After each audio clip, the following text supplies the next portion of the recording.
नमस्कार, राजस्थान 5 के प्रहार में आप सभी का स्वागत है। मैं हूं आपके साथ हेमंत कुमार और आज बात प्रदेश के महात्मा गांधी अंग्रेजी मीडियम स्कूलों की, क्योंकि खबर है कि राज्य सरकार ने कम नामांकन वाले करीब 300 महात्मा गांधी राजकीय अंग्रेजी माध्यम विद्यालयों को दोबारा से हिंदी माध्यम में संचालित करने की प्रक्रिया शुरू कर दी है। माध्यमिक शिक्षा निदेशालय ने सभी जिला शिक्षा अधिकारियों डीईओज को 7 दिन में विस्तृत रिपोर्ट और प्रस्ताव भेजने के निर्देश दिए हैं। इस आदेश में कहा गया कि जिन विद्यालयों में विद्यार्थियों का नामांकन अत्यंत कम है, वहां पर हिंदी माध्यम शुरू करने के औचित्य, नामांकन की स्थिति और स्थानीय आवश्यकता का आकलन कर एक प्रस्ताव भेजा जाए। विभाग ये मानता है कि कई क्षेत्रों में अभिभावकों की प्राथमिकता अभी भी हिंदी माध्यम की है। वहीं दूसरी तरफ कई स्कूलों में आज तक ना तो टीचर्स की संख्या पूरी हो पाई है और कई जगह नामांकन भी काफी कम है। लेकिन राजनीति लगातार इन स्कूलों के बनने से लेकर के अभी तक हाई रही है।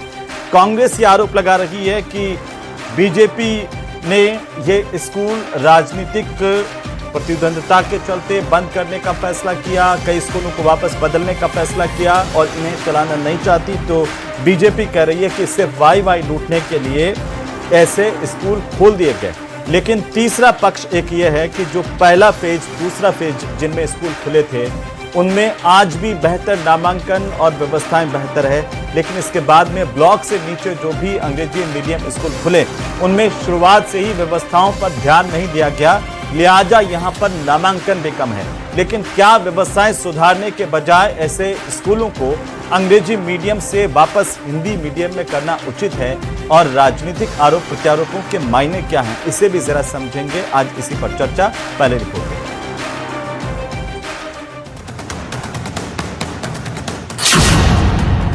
300 महात्मा गांधी अंग्रेजी स्कूल होंगे हिंदी मीडियम।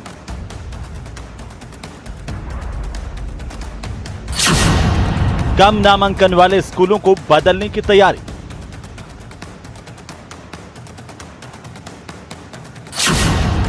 डीईओ से 7 दिन में रिपोर्ट और प्रस्ताव मांगे।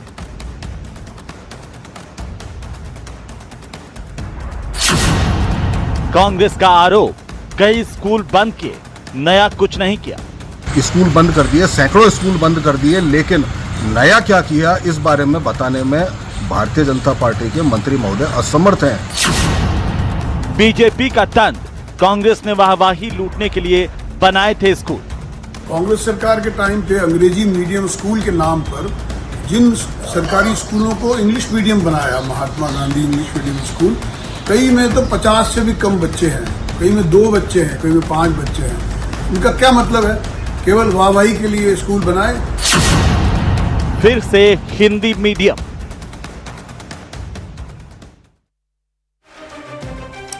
तो पहले से संचालित जो ये अंग्रेजी मीडियम स्कूल हैं, इनमें से करीब 300 ऐसे स्कूल चिन्हित किए जा रहे हैं जिनको वापस से हिंदी मीडियम में कन्वर्ट किया जाएगा।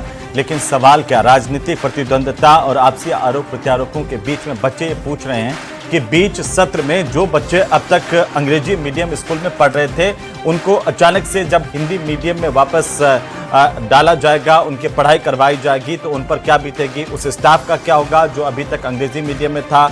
उन स्कूल टीचर्स के सामने भी कई तरह की चुनौतियां होगी।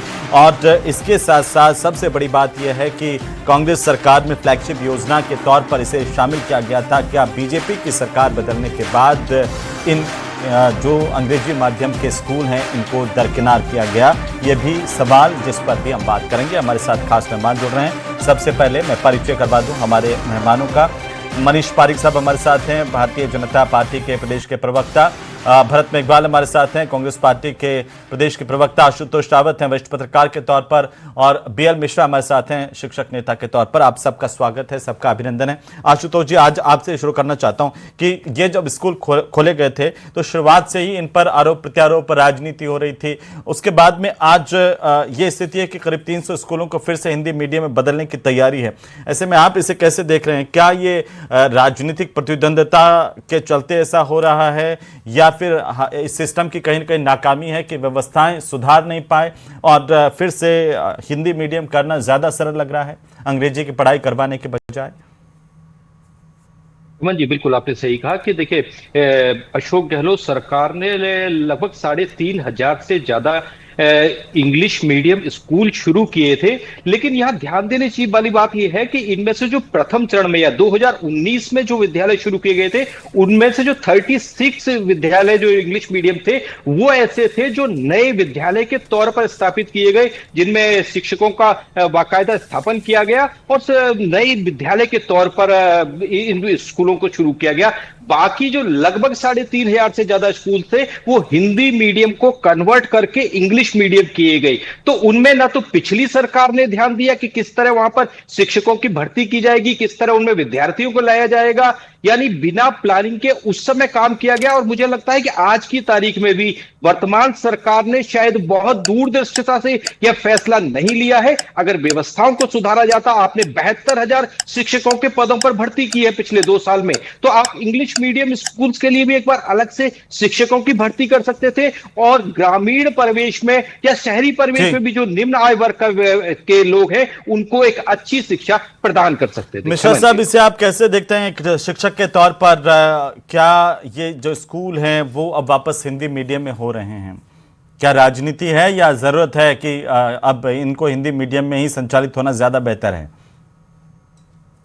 हेमंत जी, सबसे पहले तो आपको पैनल में बैठे विद्वान साथियों को मेरा नमस्कार जी। और ये बहुत संवेदनशील विषय है। 2019 से लेकर के और 2026 तक लगभग 6-7 साल से ये विद्यालय संचालित है। अब 6-7 साल से जब विद्यालय संचालित है, तो पहले तो प्रारंभिक स्थिति में जब इन विद्यालयों को इंग्लिश मीडियम खोला गया होगा, तो प्रशासनिक अधिकारियों से, जिला शिक्षा अधिकारियों से, निदेशकों से और जो भी प्रशासनिक सक्षम अधिकारी हैं, उनसे विचार विमर्श करके इन विद्यालयों को खोला गया होगा। अब जब इन विद्यालयों को 6 साल तक खोला गया, तो इनमें सफलता प्राप्त क्यों नहीं हुई? नामांकन क्यों नहीं बढ़ा? अगर नामांकन पहले ज्यादा था तो कम क्यों हो गया? और कम हो गया तो उसके लिए शिक्षक जिम्मेदार है या प्रशासक जिम्मेदार है या व्यवस्था जिम्मेदार है? इस पर मंथन करने की जरूरत है। मेरा अपना मानना है कि देखिए, सरकार ने अपनी सूझबूझ से कई विचार करके इस प्रकार का निर्णय लिया होगा, लेकिन इस निर्णय में सरकार ने किन किन से मंथन किया? शिक्षक संघों से विचार विमर्श किया कि नहीं? शिक्षक संगठनों से बातचीत की कि नहीं? और प्रशासनिक अधिकारियों से बातचीत की नहीं कि भाई इसमें अगर ये विफलता हो रही है तो इसका कारण क्या है? अगर विफलता को सफलता में बदल सकते हैं तो उसके लिए क्या उपाय किए जाए? मेरा मानना है कि अगर विफलता को सफलता में बदल दिया जाए तो उससे बेहतरीन उपाय नहीं है। लेकिन अगर कम से कम संख्या में अगर विद्यार्थियों की संख्या कम है और अध्यापकों की संख्या ज्यादा है, तो ऐसी स्थिति में अगर सरकार चिंतन कर रही है तो सरकार ने कुछ सोच विचार करके किया होगा। लेकिन फिर भी मेरा मानना है कि यदि संख्या कम होते हुए भी ये विचार किया जाए कि ये विद्यालय सफल कैसे हो सकते हैं, नामांकन कैसे बढ़ सकता है, ग्रामीण क्षेत्र में रहने वाले बच्चों को अंग्रेजी अभी भी क्या सरकार ने इनको बदलने से पहले शिक्षक संघों से, विद्वानों से कोई राय ली है कि बदलना उचित रहेगा? नहीं, कोई राय नहीं ली। और अगर इसमें मंथन चिंतन होता और ना खोलते वक्त ली ना इनको बदलते वक्त ली, तो दोनों बराबर ही है। क्यों?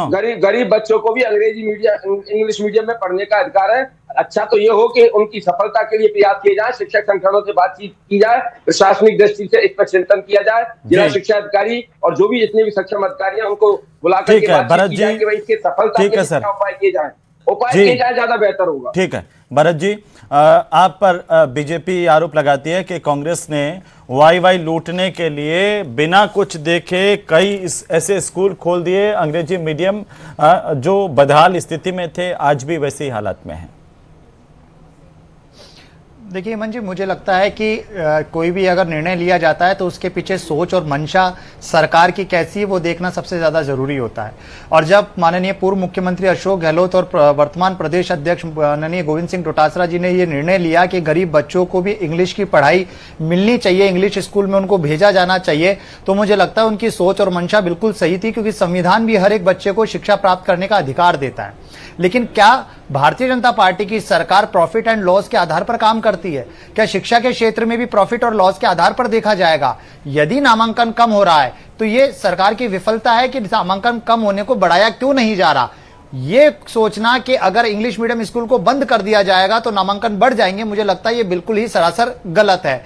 स्कूलों को बंद करना कोई समाधान नहीं है। अगर नामांकन कम है तो वहां पे व्यवस्थाएं सुचारू रूप से की जाए, अगर शिक्षकों की कमी है तो वहां शिक्षक पदावस्थित किया जाए, और अगर ज्यादा है तो उनको कहीं दूसरी जगह भेजा जाए। लेकिन आज जो भारतीय जनता पार्टी के नेता है उनके बच्चे तो इंग्लिश मीडियम में पढ़ सकते हैं, लेकिन कच्ची कांग्रेस बस्ती वाले में नहीं रहने वाले पढ़ते क्या? लोग, गांव में रहने वाले लोग, रोडों पर सिर्फ भारतीय जनता पार्टी कह का, रहे हैं? वैसे 1 मिनट आपका हो गया, लेकिन मैं कह रहा हूं आपने भारतीय जनता पार्टी के नेताओं की बात की, तो कांग्रेस वालों के बच्चे विरोध क्या तो भारतीय सरकारी जनता स्कूलों में पार्टी पढ़ते कर हैं रही है क्या? ना, क्योंकि भारतीय जनता पार्टी नहीं, विरोध कर रही इस है पे ना। क्यों नहीं भाग रहे हैं? इस पे क्यों विरोध भाग रहे तो हैं? मैं भारतीय कह रहा हूं, जनता पार्टी कर रही है। कांग्रेस वाले नेता मैं हैं, कहा- उनके सबके बच्चे सरकारी स्कूल में तो जा रहे हैं हमने क्या? तो कहा ना इंग्लिश मीडियम में राइट टू एजुकेशन कांग्रेस की सरकार लाई, तो आप गरीब बच्चा भी प्राइवेट स्कूल में जा रहा है। वो ठीक लेकिन बात जो है, सरकारी स्कूल में उस पे पढ़ना चाहता है उसके मैं लिए डिनाई इंग्लिश नहीं कर रहा हूं। मीडियम लेकर आए ना। भरत जी आपने कहा बीजेपी के नेताओं के बच्चे तो अंग्रेजी स्कूल में जाएं, लेकिन क्या क्योंकि विरोध बीजेपी के नेता कर रहे हैं ना, नहीं, खुद ठीक बात शिक्षा है, मंत्री कहते लेकिन हैं कि लेकिन सरकारी क्या स्कूल के कांग्रेस वाले जो नेता हैं उन सबके बच्चे सरकारी स्कूलों में पढ़ रहे हैं क्या? नहीं पढ़ रहे हैं ना सबके, तो चाहे भारतीय जनता पार्टी हो चाहे कोई कांग्रेस हो, बड़ा लेकिन नेता याद है कांग्रेस ने जिसका एक कांग्रेस विचार का लेकर जिसका आई, बच्चा कांग्रेस एक सरकारी सोच स्कूल में लेकर जा रहा आई। हो? कोई याद है आपको? आपके संगठन में कोई बड़ा नेता प्रदेश स्तर का जिसका बच्चा सरकारी स्कूल में पढ़ता हो? मैंने जब अपनी डिबेट शुरू की, मैंने कहा सरकार की सोच और मंशा कैसी होनी चाहिए। जी। तो जो गोविंद सिंह डोटासरा जी और अशोक गहलोत जी की मंशा थी वो वही थी कि हर एक व्यक्ति को इंग्लिश मीडियम में पढ़ने का अवसर मिले। अगर कोई सक्षम है तो वो प्राइवेट नहीं, लेकिन स्कूल मुझे में आप जाए, और अगर बताइए कोई मुझे सक्षम आप नहीं, बताइए कि बेचारा ऐसे कच्ची फिर बस्ती में, अंग्रेजी गरीब स्कूल बस्ती में- के नाम पर तो छलावा हो रहा है ना परिजनों के साथ, तो उन अभिभावकों के साथ में, नहीं, क्यों- उन परिवारों क्यों- के साथ में, देखिए, जहां पर मैं सरकार की पहले फेज जिम्मेदारी की है। दूसरे फेज की बात नहीं कर रहा हूं। सरकार मेरी बात सुनिए भरत जी, मैं फर्स्ट सेकंड थर्ड फेज की बात नहीं कर रहा हूं। जो थर्ड के लास्ट में और फोर्थ फेज में जो स्कूल खोले गए उनमें सारी जगह से यह कहा जा रहा है कि वो बिना सोचे विचारे सिर्फ वाई लूटने के लिए खोल दिए गए। ना संसाधन वहां पर जुटा करके दिए गए, ना स्थितियां, ना भवन, क्योंकि कई स्कूल मर्ज किए गए थे तो बिल्डिंग ऐसे पड़ी थी, उनमें ऐसे के जैसे बोर्ड लगा करके खड़े कर दिए गए। तो ऐसे स्कूलों का फिर औचित्य क्या है? तो इसका समाधान आपको ये लगता है स्कूलें बंद करना होगा? नहीं, कन्वर्ट कर रहे हैं, बंद थोड़ी कर रहे हैं। स्कूल में भेजना बंद नहीं कर रहे हैं, एक उसको बच्ची को अगर अंग्रेजी स्कूल माध्यम से हिंदी माध्यम में बदल रहे हैं। को अगर स्कूल सुनिए तो उससे नामांकन बढ़ जाए। हो सकता है सरकार को लगता 21वीं सदी में जहां देश प्रगति की, जहां पे देश आज 21वीं सदी में जहां देश प्रगति करने की उसमें आगे हो, जहां पे एआई चल रहा हो, जहां पे अगर आपकी इंटरनेशनल लैंग्वेज इंग्लिश हो, जहां पर आजकल हर एक चीज इंग्लिश से चलती हो, वहां पर आप कहते हैं साहब हम इंग्लिश मीडियम को बंद कर देंगे। जब देश के अंदर एक बच्ची को पढ़ाने के लिए लगातार ट्रेन चल सकती है, जब तेलंगाना के अंदर एक बच्ची को एजुकेशन देने के लिए पूरी स्कूल को संचालित किया जा सकता है, तो ये सरकार क्या प्रॉफिट एंड लॉस मेकिंग के आधार पर काम करेगी क्या?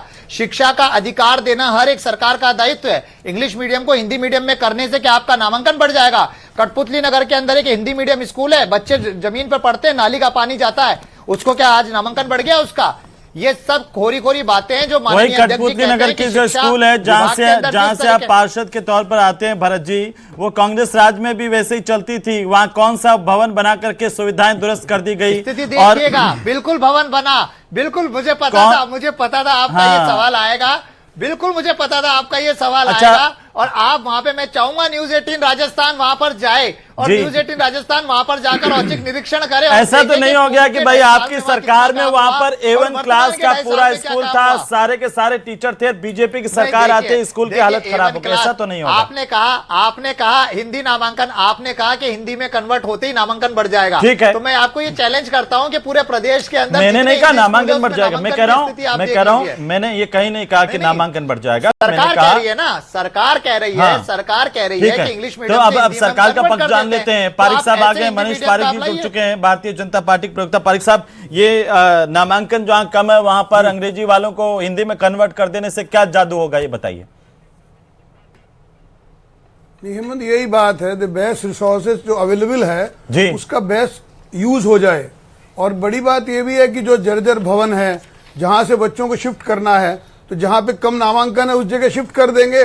दूसरी जगह यह है कि जो Mahatma Gandhi English medium school के नाम पे होड़ा होड़ी में स्कूल खोले थे, जिनकी उपादेयता नहीं थी, जो राजस्थान जनता के पैसों से बने हुए स्कूल थे, वो केवल इसलिए खोल दिए थे कि ये दिखाना था, और वो अल्टीमेटली अगर उसका कोई मतलब नहीं निकला तो this is the courageous government जिसको ये लगता है कि कोई कुछ भी कहे। ये तो एक लेकिन जो राजनीतिक आरोप हो गया। राजस्थान की जनता के पैसों से बने हुए स्कूल हैं जी आरोप नहीं है, मैं आपको सही कह रहा हूं। नहीं, लेकिन ये राजनीति से पारिक साहब इतर होकर के अगर सोचे हम कि और जनता कहे कि 3 साल में अगर वाकई कांग्रेस ने गलती की, खराब व्यवस्थाएं की, 3 साल में आप उनको सुधार करके वर्ल्ड लेवल स्कूल बना करके उनको बताते कि हाँ ये देखिए स्मार्ट स्कूल हमने कांग्रेस ऐसी छोड़ के गई थी, आज हमने इस स्थिति में दिया है, तब तो वाही होती है ना आपकी। इसके लिए 3 प्रयास हुए हेमंत जी, 3 प्रयास हुए। क्या? पहली बात यह कि नामांकन बढ़े, जो टीचर्स हैं उनके लिए वहां पर बात हो, अगर 3 बच्चे स्कूल में आ रहे हैं उसको इंग्लिश मीडियम के कारण और नामांकन बढ़ जाएगा, ऐसा लगा नहीं। तो अभी रिपोर्ट देने के लिए कहा है, अभी 5 बिंदुओं पर रिपोर्ट मांगी। तो वो ये पूछ रहे हैं कि जहां पर मान लीजिए आप कह रहे हैं 3 बच्चे हैं, नामांकन नहीं है, उनको हिंदी मीडियम में बदलेंगे तो नामांकन बढ़ जाएगा, आप ये मान रहे हैं? नहीं, आप समझिए, अगर हिंदी मीडियम स्कूल में भी कोई एडमिशन लेना चाहता है तो उस बच्चे को भी स्वागत करेंगे, और अगर दोनों सब्जेक्टों को पढ़ा सकते हैं, एक बात। दूसरी बात, हिंदी मीडियम वाले 4 बच्चे, इन्होंने सही कहा, तेलंगाना में बस जा रही बच्ची के लिए, हम केवल मीडियम बदल रहे हैं। अगर 2 बच्चे हिंदी में आना चाहते हैं तो उनको ये कहें कि यहां तो गांधी जी के नाम पे इंग्लिश में है भैया, या तुझे एडमिशन नहीं मिलेगा, ये नहीं कहेंगे हम कहेंगे कि तू ही आ जा, तू हिंदी में पढ़ ले चाहे इंग्लिश में पढ़ ले। जी, दोनों आप चीजें उपलब्ध करवाएंगे कि आप हिंदी में पढ़ना चाहे तो ये तो अच्छी बात है। भरत जी, फिर इस पर इतना राजनीतिक तौर पर आरोप प्रत्यारोप क्यों है भरत जी? मनीष जी तो आज बहुत अच्छी बात लेकर के मंत्री जी भाई आपने तो मांगा है कि अंग्रेजी नहीं, बिल्कुल अच्छी बात है, आप स्कूल में इंग्लिश और हिंदी दोनों रखिए, कौन मना करता है, लेकिन आप तो कह रहे हैं साहब अंग्रेजी मीडियम को हम हिंदी में कन्वर्ट करेंगे। जब इनकी सरकार बनी है, सरकार बनते ही जब शिक्षा मंत्री जी का पहला बयान था, उन्होंने कहा था हम अंग्रेजी मीडियम स्कूल की समीक्षा करेंगे। लेकिन मैं ये कहना चाहता हूं आज के वर्तमान परिप्रेक्ष्य में क्या राजस्थान के अंदर जो गरीब बच्चा है, जो गरीब तबके का व्यक्ति है, उसको अंग्रेजी में पढ़ने का अधिकार नहीं है क्या? अरे वो पढ़ने ही नहीं आया, वो किसने कहा पढ़ने नहीं आया? तो पढ़ाओ। अरे किसने कहा पढ़ने नहीं आया? उसको आपने कहा कि अंग्रेजी किताब दिखा रहे हैं, वो आता नहीं है, और हम स्कूल में 3 बच्चों को पढ़ाए जाएंगे। कौन से अंग्रेजी मीडियम और हिंदी मीडियम के अंदर? आपने कहा बच्चों को रिसोर्सेज का दुरुपयोग किया, आपने रिसोर्सेज का दुरुपयोग किया, राजस्थान की जनता के पैसे का दुरुपयोग किया। अब भजनलाल जी की सरकार काम करना चाहती है, बेस्ट रिसोर्सेज का इस्तेमाल करना चाहती है, तो आप बीच में रंगे खड़े कर रहे हैं।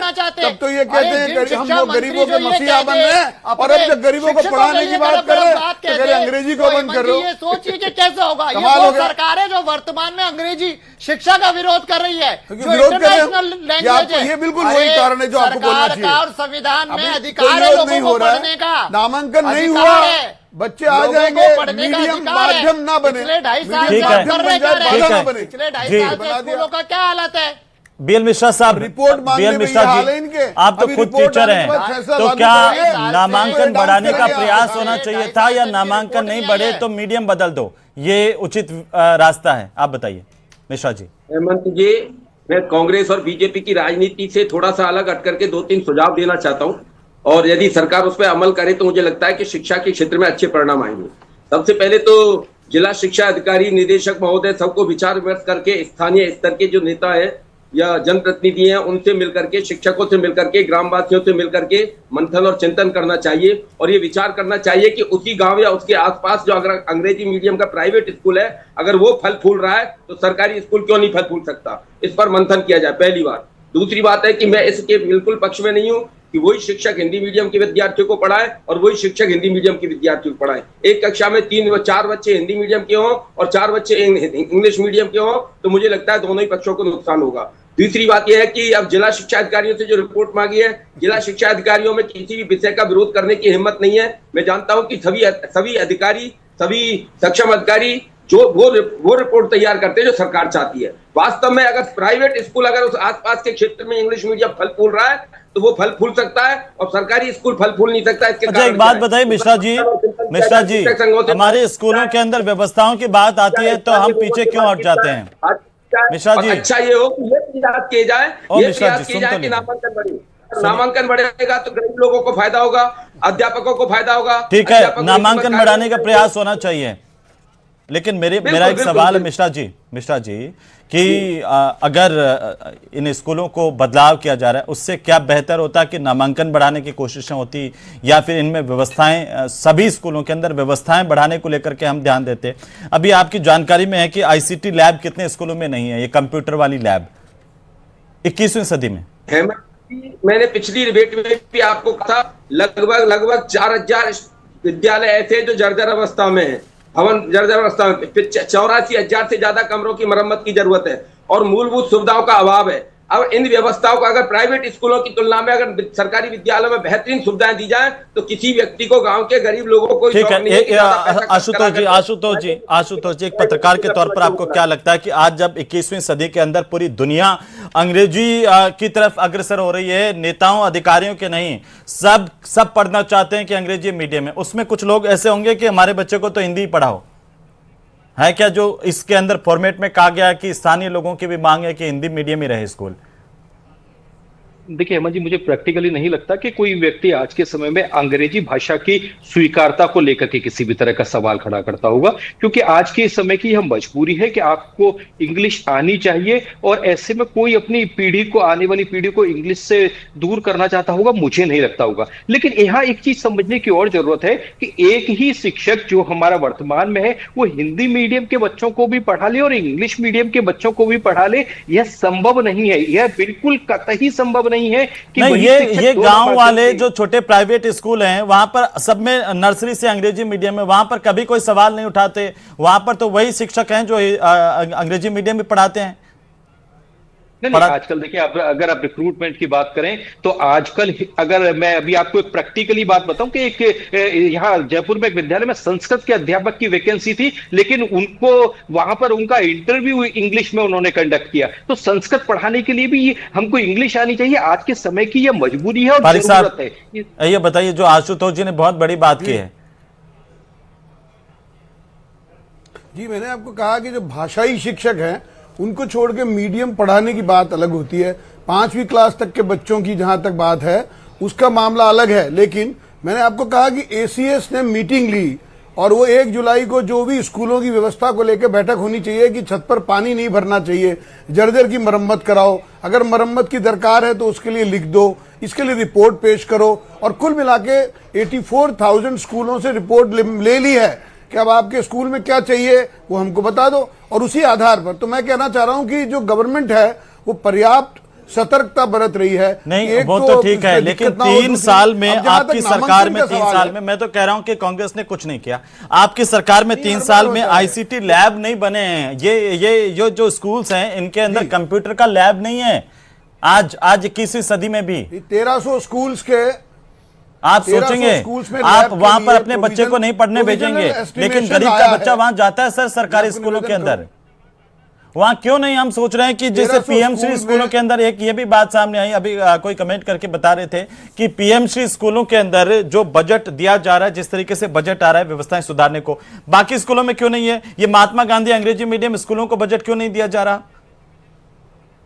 जी, मैंने आपको कहा 1300 स्कूलों में ये पीएमसी लैब बनाने के लिए प्रोविजनल एस्पेक्ट तो बाकी सब में भी कीजिए ना सर। प्रावधान किया गया है, बजट दिया है। मैं आपको कह रहा हूं सब जगह ही होगा, लेकिन जहां पे लैब कितने स्कूलों में है उसके आधार पर ही तय होगा। एक दूसरी बात, ये प्रायोरिटी बेसिस पे काम होता है विभाग में। उन्होंने जो जिला शिक्षा अधिकारी ने रिपोर्ट दी है उसके आधार पर 3 इन्होंने वर्गीकरण किए हैं। आखिरी बात पूछ रहा हूं कि माध्यम बदलना ही अंतिम विकल्प है क्या?